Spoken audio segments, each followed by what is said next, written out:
piócák jellemzőiről röviden, hogyha be kellene őket mutatni, akkor a legfontosabbakat, amit mindenkinek javaslok, hogy tisztában legyen velük, az az, hogy ezeknek az állatoknak 32 agyuk van.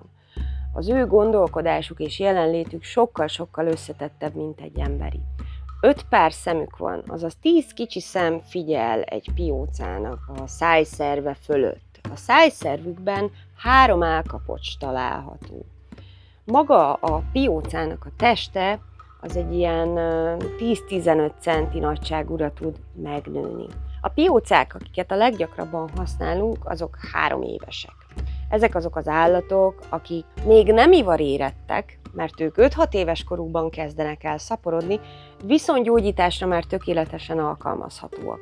Azok a piócák, amiket mi kozmetikai piócákként ismerünk, ők még kicsi piócák, ők még olyan 1,5 évesek. A kozmetikai pióca és a közepes testű pióca között a különbség, amit sokan kérdezhetnek, az az, hogy egy kozmetikai pióca az 1-1,5 éves, és jellemzően az arcnak olyan pontjaira helyezzük el, vagy olyan apró sérülések eltüntetésére szolgál, ahol nem akkora mennyiségű vért szeretnénk kiszívni.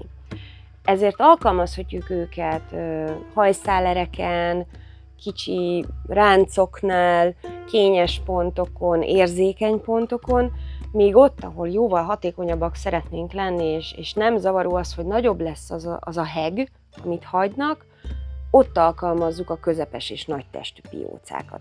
A piócák testén, amikor a kezünkbe fogunk egyet, akkor látjuk, hogy az egyik oldalon egy tapadó korong található, a másik oldalán viszont a szájszervét látjuk.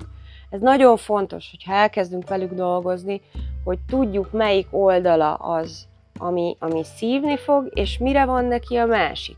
A piócáknak 10 vakbelük van. Ez is egy nagyon érdekes dolog, ugye mi sokkal primitívebbek vagyunk ilyen szempontból. Az oka és a célja annak, hogy 10 vakbele van, az a táplálkozásából fakad, ugyanis ők 1-1,5 évente esznek, nem gyakrabban. Viszont azt a táplálékot, amit ők magukével tesznek, a vakbelükben raktározzák, és hogyha éhínség lépne föl náluk, akkor ők onnan le tudják hívni ezt az élelmiszert, ami fantasztikus. Ez az, ami megmutatja, hogy ők évezredek óta itt tudnak lenni. Az emberiséggel teljesen mindegy, hogy milyen meleg van, milyen hideg van, mert alkalmazkodnak ahhoz, amilyen körülmények rendelkezésre állnak. Keringés tekintetében az orvosi pióca és a nadály, azaz a halpióca között, illetve a pecapióca között az a hatalmas különbség, hogy a lakúna rendszer, vagy más néven, ahogy mi gyűrűs férgeket ismerünk, ez különbözik a 2 állatfajnál.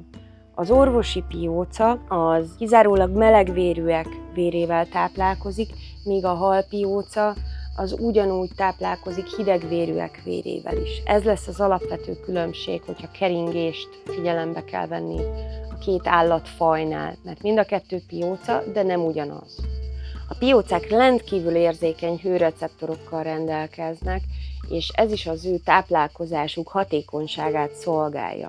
A cél ugye az, hogy ők minél könnyebben megtalálják a természetben az áldozatukat, hogyha orvoslásról van szó, akkor viszont megtalálják pontosan azt a pontot, ami a mi esetünkben az ember számára a legproblematikusabb. Itt lesznek végtelenül hatékonyak. A piócák egy nagyon érdekes és izgalmas faj, ugyanis ők hermafroditák, sokan nem tudják, de ez annyit tesz, hogy ők hímnősek, azaz el tudják dönteni maguktól, hogy most, ha szaporodási időszak következik, ki lesz a hím és ki lesz a nőstény. Ezt egymás között jellemzően a természetben május környékén döntik el, és nagyjából egy hét elegendő nekik ahhoz, hogy a nőstény a női ivarszervet hívja elő a testéből, a hím pedig a hímivarszervet, ami a testüknek a közepén helyezkedik el, és érdekes módon nagyon hasonló a megjelenési formája, mint az embereknél.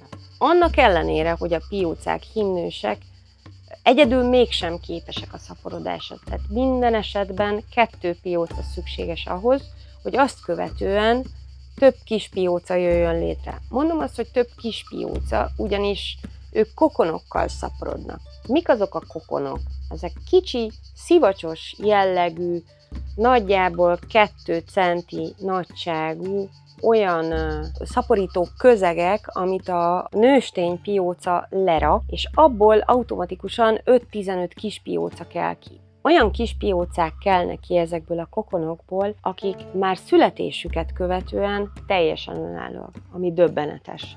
Ugyanis ez annyit takar, hogy nincs szükségük az édesanyára, hanem ezek az állatok maguktól fogják megkeresni az első áldozatukat, és maguktól képesek az önálló életre. A kokonokban zárt fehérje található, ennek is megvan az értelme, ugyanis a kicsi piócák ezzel táplálkoznak, és 30 nap az, amire kikelnek egy kokonból. Ezt követően történik az egyedfejlődés csodája, hogy ők maguktól önállóan úsznak ki a szabadba.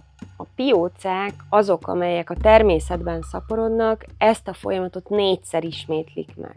Tehát május, június, július, augusztusban tesznek kokonokat, 30 nap az, amíg kifejlődik a kisállat. Azok a piócák, amelyeket orvosi piócaként ismerünk, ők 6-8 évet élnek, a természetben előforduló nadályok pedig akár elérik a 10 évet is.